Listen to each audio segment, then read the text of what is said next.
Hello everyone, welcome back to my channel. खुलुमबाय बयनिसिमबो आसा खालामो नोंथांमोना बयबो मोजाङैनो दं होननानै ओमफ्राय आंबो मोजाङैनो दङ। आं दासान्दि नोंथांमोननिसिम जेबो भिडिअसफोर लाबोनाय जाथ्राखैमोन माने बानायनायानो जाखायाखै आरो जेबो भिडिअसफोर बेखायनो आङो नोंथांमोननिसिम जेबो भिडिअ लाबोनो हायाखै। ओमफ्राय बिराद गोबावनि उनावहायसो दिनैसो मोनसे भिडिअ लानानै फैलायबाय आङो नोंथांमोननिसिम। ओमफ्राय दिनैनि भिडिअआनो जाबाय दा आङो फ्रेश मिटजों फट'शुटआव थांनो नागिरदों आरो अबाव थांनो नागिरदों बेखौ दा नोंथांमोना भिडिअनि गेजेरजों नायलांबाय थाबानो जाबाय।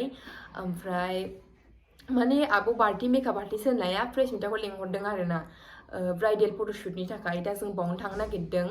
दा नोंथांमोना भिडिअनि गेजेरजों नायलांबाय थादो अब्लानो मिन्थिखागोन जों अबाव थांगोन फट'शुटनि थाखाय ओमफ्राय अबे जायगायाव मेकआप खालामहैगोन। दा बिदिब्ला नोंथांमोना भिडिअखौ नायलांबाय थादो जोबजासे आंबो देखायलांबाय थानोसै। ओंखारबोबायानो ओमफ्राय फ्रेश मिटमोनाव हाबहैग्रोसै बेनि उनावहाय अबाव थांनांगौ बेखौथ' आं मिथिया। दा फ्रेश मिटियासो मिन्थिसिगोन बेखौ गावनिसो फट'शुट नालाय। ओमफ्राय सान्दुङाबो अयथासार बिरादनो गोलोम बोथोर हाबबायानो बिराद गरम जाखाबाय दानो आरो दंबावो जुन जुलाइ फैनांगौ। आयु गरमानो थानो हाखानाय नङा। दा नायलांबाय थादो बिदिब्ला आङो फ्रेश मिटमोनाव थांग्रोनोसै। फैबाय आङो सिनाव।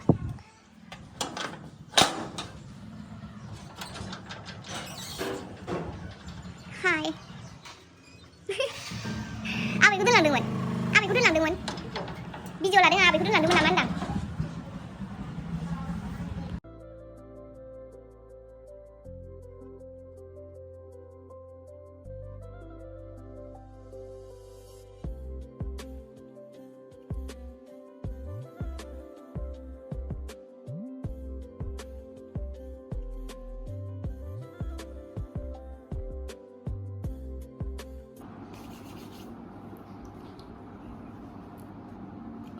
दा जोङो ओंखारलांसिगोन ओमफ्राय आङो फ्रेश मिटनि खानाय जेथोखौबो सिफायना होजोबखाबाय।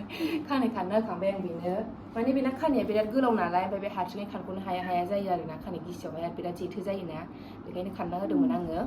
ओमफ्राय दा फ्रेश मिटनि बाबाया जोंखौ दोनलांसिगोन आरो अबाय थांगोन नोंथाय? सुदा माबायावसो दङ देबोरगावआवसो। सुदा देबोरगावआव दंनो ओमफ्राय बेनि उनावहाय फार्स्टआव बे देलायहैग्रोगोन आरो गोजोनफुरियाव देलायहैग्रोगोन बियो। ओमफ्राय बेनिफ्राय जोङो फट'शुटनि थाखाय ओंखारलांसै। नायलांबाय थादो बिदिबा भिडिअखौ जोबजासे। दुङायौ मोदानलायनाय जोंखौ दा फ्रेश मिटनि बाबाया दोनलांगोन आरो गोजोनफुरिसिम। बिराद गरम जाहांबाय। आंनि दरखेना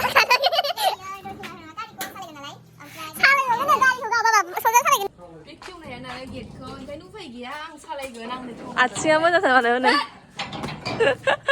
सालायखागोन नालाय उफाय गैया ओंखायनो आंनो खेवनांगौ ओरैबो बन्द'सो। ओमफ्राय आंनि फ्रन्ट सिटआव बे जिरायो।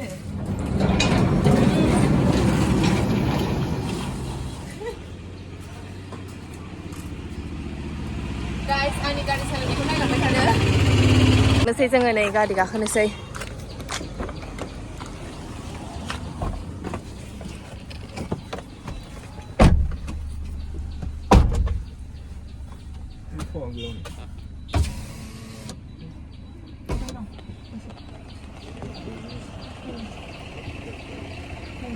पार्लाराव हाबहैग्रोबावगोन जोङो आब'नि पार्लारावहाय स्टाइलिस्टआवहाय जेराव जों फैबाय थायो थ्रेडिं खालामनो बा खानाय बोनो आरो नैबे थ्रेडिं खालामनो नागिरदों। दा जों थांग्रोनोसै थ्रेडिं खालामनो।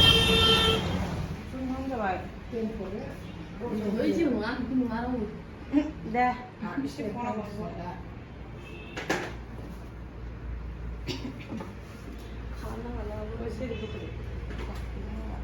सफैबाय जोङो आब'नि रुमावहाय। मा नाम होनामोनलाय मेकआप आर्टिस्ट आब'आ?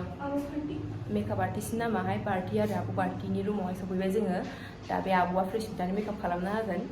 ओमफ्राय हनै बेहा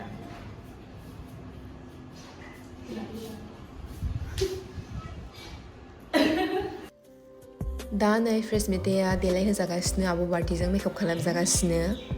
ओमफ्राय माबायदि जागोन माबायदि नुगोन बेखौ दा लास्टआवहाय फाइनाल लुकआव देखायहैनोसै। आब'आबो बिराद मोजां लासैनो मेकआप खालामना होगासिनो फ्रेश मिटआनो। दा नायलांबाय थादो बिदिब्ला नोंथांमोना फ्रेश मिटनि फाइनाल लुकखौ नायनो गोसोबा जोबजासे नायलांबाय था आरो भिडिअखौहाय।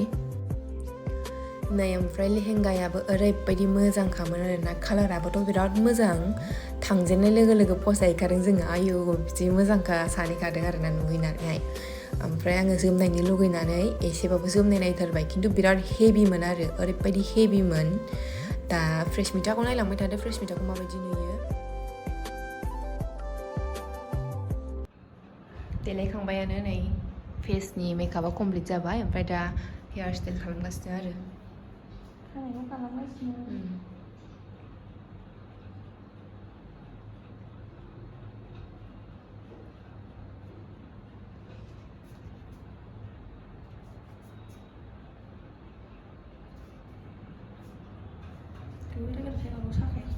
फाइनाल लुकखौ दा दसे उनाव नुनो मोनसिगोन दख'ना कमप्लिट जाबाय अलमस्ट जाजोबखाबाय ओमफ्राय खानायखौ खालामगासिनो आब'आ ओमफ्राय दा कस्टिउम गाननानै गासिबो गोदोनानि आखाइनि आथिंनि गानला जोबनानै उनावहाय लास्ट फाइनाल लुकखौ नोंथांमोननो देखायगासिनो जों नायलांबाय थाबानो जाबाय कारेन्ट थांना होबाय देलायखांनायजों कारेन्ट थांनायजों नाहरलाय हिन्जाव गोदान औ आद्रा थाबायमोन दा नै फ्रेश मिटानि फाइनाल लुकआ नुखाबायानो नोंथांमोना माबायदि नुदों फ्रेश मिटाखौ कमेन्ट बक्सआव कमेन्ट खालामनानै खोन्थाहरबानो जाबाय ओमफ्राय आब'आ मेकआपखौ ओरैबायदि मोजां खालामदों आरोना एसे खस्थ' बिराद फिसाथिखौ दांबाय जिबनाव बिदि खस्थ' ड्रेस गानफेराखैमोन दिनै फार्स्ट टाइम गाननांबाय बेस्रा जि मोनदों लोगो बिदि ड्रेस गाननानै ओमफ्राय खिन्थु आं बिराद थाफानो लाजिबाय नै आंखौ नाय नोंखौ नाय आङो दा लकेसनाव सफैबाय मा होनोमोनलाय देबोरगाव पार्कआवहाय ओमफ्राय दसे उनावहाय फट'शुटआ स्टार्ट जासिगोन आरो फट'ग्राफारा दाबो फैथ'वाखै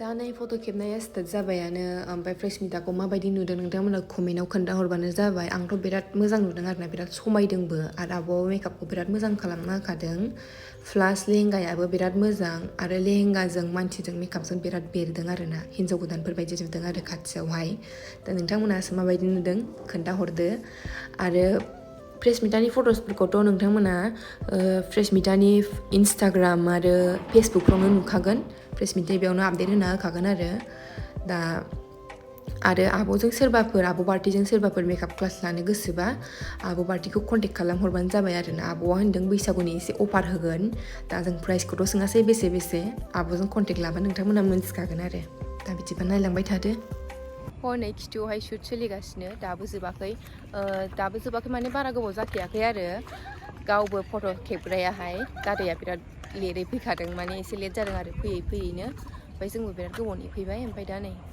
खेबगासिनो आरो बिराद मोजां जादों आरो फट'फ्रा नायदोंमोन फारसेथिंजाय खेबखांबाय ओमफ्राय नै ओरै फारसेथिंजाय फैलायबाय एबार फट' खेबनो बिराद मोजां आरो जायगाफ्रालाय खुला खुलानो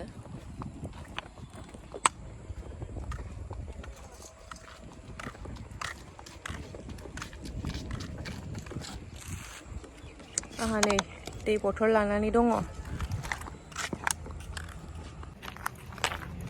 दा फट'शुटआ जोब्बायानो ओमफ्राय जोङो दा न'आव थांफिनगासिनो आरो न'आव थांग्रोनाय जानाय नङा बे आब'नि रुमाव थांग्रोगोन बेनि उनावहाय ड्रेस चेन्ज खालामगोन ओमफ्रायसो जोङो न'आव थांगोन नाहरलाय ओइ नाहरलाय